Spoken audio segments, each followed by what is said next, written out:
केंद्रीय गृहमंत्री अमित शहांच्या हस्ते अजित डोवाल यांना टिळक पुरस्कार प्रदान। पुरस्कार सोहळ्याला मुख्यमंत्र्यांसह दोन्ही उपमुख्यमंत्री उपस्थित।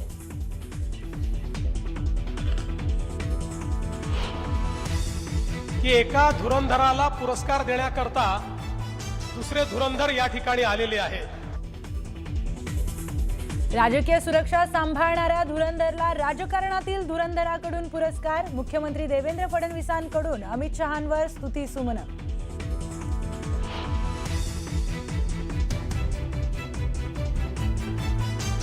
अजित डोवालांनी राष्ट्र सुरक्षेसाठी घेतलेले निर्णय हीच त्यांची ओळख। अजित डोवाल हे खरे धुरंधर। उपमुख्यमंत्री एकनाथ शिंदेंकडून अजित डोवालांचं कौतुक।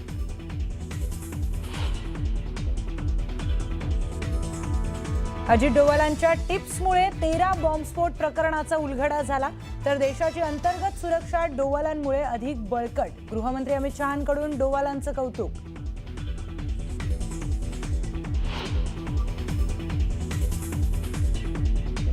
सुप्रीम कोर्टात सुनावणी वेळी चिन्ह आपल्यालाच मिळेल, नाही मिळालं तर चिन्ह गोठवलं जाईल। उद्धव ठाकरेंचं पदाधिकाऱ्यांच्या बैठकीमध्ये वक्तव्य। एका माणसाने आयुष्यभर केसाला तेल चोपडलं पण बुद्धी नाही आली। राज ठाकरेंनी उच्च शिक्षण तंत्रज्ञान मंत्री चंद्रकांत पाटलांवर केली बोचरी टीका।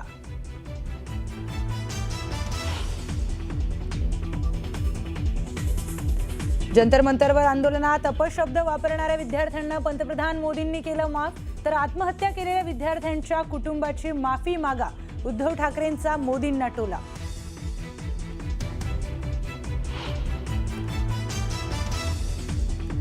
आणि मोदी म्हणाले ते मला 100% मान्य, मात्र तुमच्या पक्षातील लोक जी भाषा बोलतात त्याचं काय? राज ठाकरेंचा भाजपवर जोरदार टोला। बातमीपत्राच्या सुरुवातीलाच बातमी आहे राजकीय वर्तुळातून। ठाकरेंच्या शिवसेनेच्या संपर्क प्रमुखांची बैठक मातोश्रीवर पार पडली।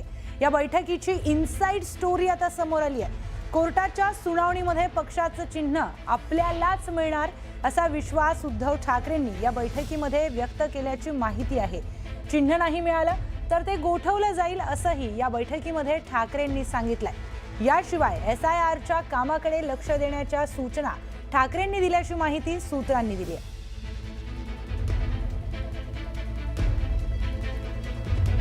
या संदर्भात अधिकची माहिती जाणून घेऊयात आमचे प्रतिनिधी सुमित सावंत यांच्याकडून।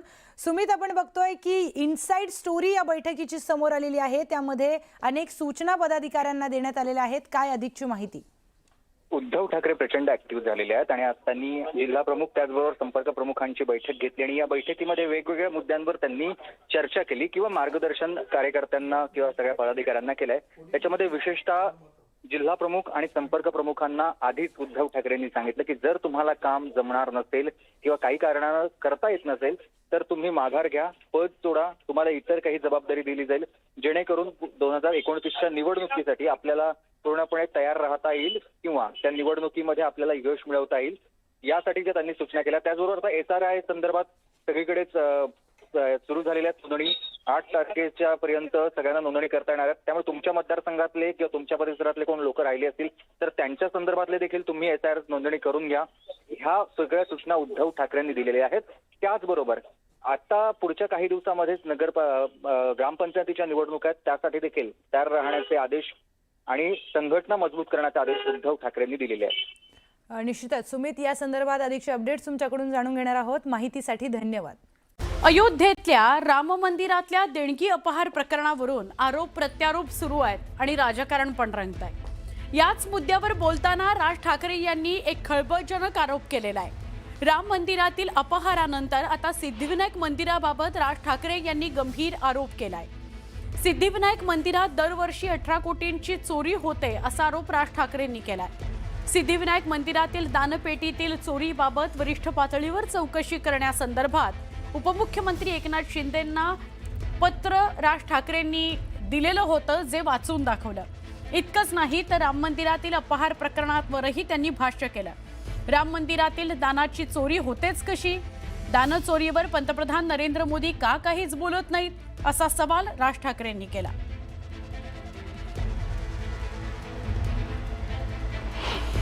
राम मंदिरासारखं इतकं भावनिक दृष्ट्या महत्वाचं असलेलं एक राम मंदिर उभं राहतं आणि त्या राम मंदिरामध्ये 1400 कोटी, आता नुसता जस्ट आकडा आलेला आहे, 1400 कोटी रुपयांची चोरी होते.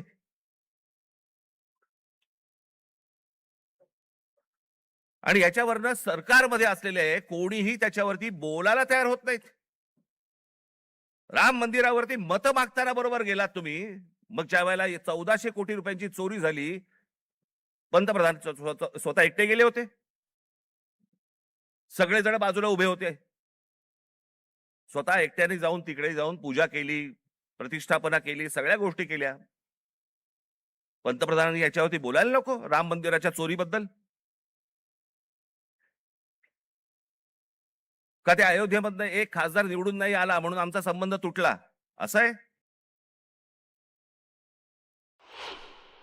18 कोटी रुपये दर वर्षाचे सिद्धिविनायक मंदिरामधनं चोरी होतीये.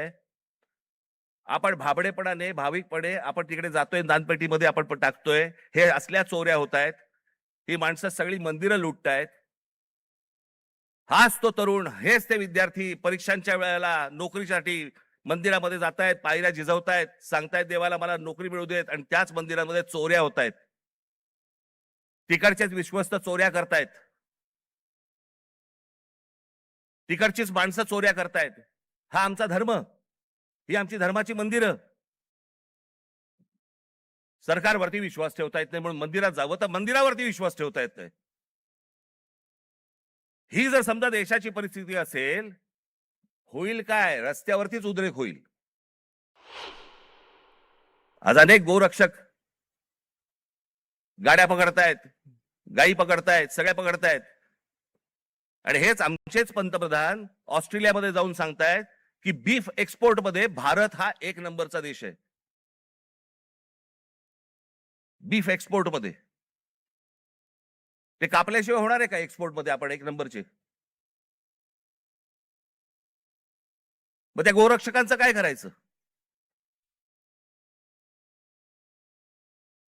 आपण करतोय काय? देश चाललाय कुठे? देश काय विचार करतोय? काय कशाचा कशाला ताळमेळ नाही. बस गेल्या काही दिवसांपासून सुरू असलेल्या संततधार पावसामुळे जुन्नर तालुक्याच्या आदिवासी पट्ट्यात निसर्ग सौंदर्य बहरलेलं बघायला मिळत आहे.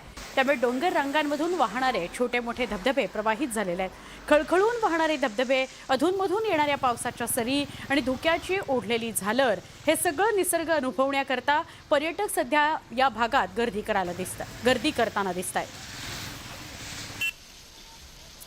जुन्नर तालुक्याच्या पश्चिम आदिवासी पट्ट्यामध्ये आणि माळशेज घाट परिसरामध्ये सह्याद्रीचा अक्षरशः बहरलाय आणि हिरवाई नटलाय. आपण या ठिकाणी पाहू शकतोय अक्षरशः धुके दाटून आलंय आणि ह्या सह्याद्री पर्वत रांगांमध्ये छोटे छोटे धबधबे जे आहेत हे धबधबे खळखळून वाहत आहेत आणि या धबधब्यांचा आनंद घेण्यासाठी मोठ्या संख्येने पर्यटक या ठिकाणी येत आहेत. खरं तर यावर्षी पावसाळा उशिरा सुरू झाला, त्यामुळं सह्याद्रीतलं जे वर्षा पर्यटन आहे हे पर्यटनही यावर्षी उशिरा सुरू झालंय. आणि आता जो माळशेज घाट परिसरातील सह्याद्री असेल किंवा जुन्नर तालुक्याच्या पश्चिम आदिवासी पट्ट्यातील जो सह्याद्री आहे, हा सह्याद्री आता पूर्णपणे बहरलाय, हिरवाईने नटलाय. त्याचबरोबर या भागातील जे छोटे छोटे धबधबे आहेत हे धबधबे या ठिकाणी पूर्णपणे प्रवाहित झालेत आणि ते या संपूर्ण निसर्गाचा आनंद घेण्यासाठी आता पर्यटक जे आहेत ते पर्यटक या ठिकाणी गर्दी करतात. आपल्यासोबत काही पर्यटक आहेत. दादा काय सांगाल, कुठून आलात तुम्ही? मी संभाजीनगरहून आलेलो आहे. इथं संभाजीनगर ते मुंबईला चाललो होतो आम्ही. रस्त्यात इतकं छान वातावरण बघून पावसाचा आनंद घ्यायचे, धबधबे बघितले, इतके 5-7 धबधबे आहेत. धबधबेचा आनंद घेण्यासाठी लहान लहान वॉटरफॉल आहेत, तिथं पण आम्ही आनंद घेण्यासाठी आम्ही थोडं थांबलो. अर्धा 1 तास आम्ही निसर्गरम्य वातावरण, पावसामुळं जे इतकं तापमान वाढलं होतं 45 डिग्री, 2-3 दिवसापासून पाऊस पण चांगला झालाय म्हणतात इकडं, आणि धुके वगैरे सर्व छान एकदम निसर्गरम्य वातावरण बघून आम्हाला खूप आनंद झालो. पर्यटक या ठिकाणी येत आहेत आणि ह्या पर्यटकांनी या ठिकाणी निसर्गाचा हा जो आनंद आहे, निसर्गाचा हा जो अनुभव आहे, हा अनुभव घेऊन या ठिकाणी हे सर्व पर्यटक या ठिकाणी समाधान व्यक्त करतायत. सचिन तोडकर, न्यूज 18 मराठी, माळशेज घाट, पुणे.